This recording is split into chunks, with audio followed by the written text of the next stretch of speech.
They don't listen. I tell you about this.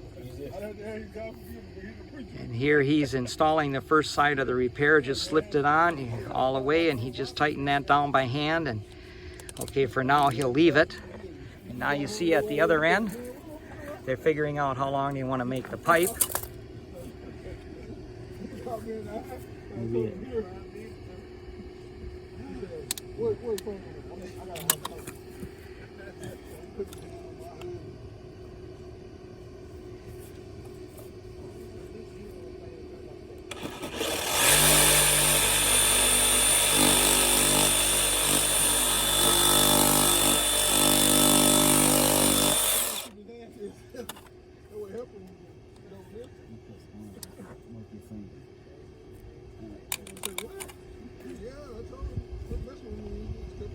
You can cut that about just a little short of that. Right about there.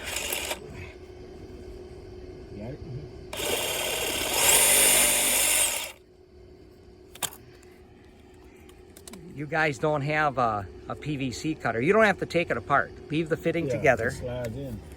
And now make sure you slide the right side in. The poly side is with no wire.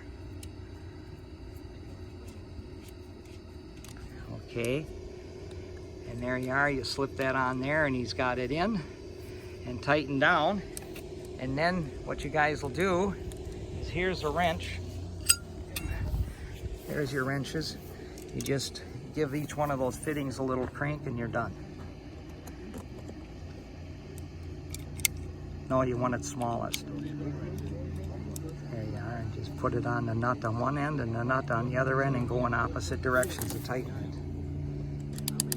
There, just like that.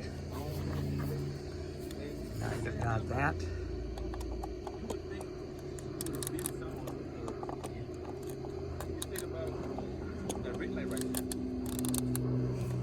And the repair is done.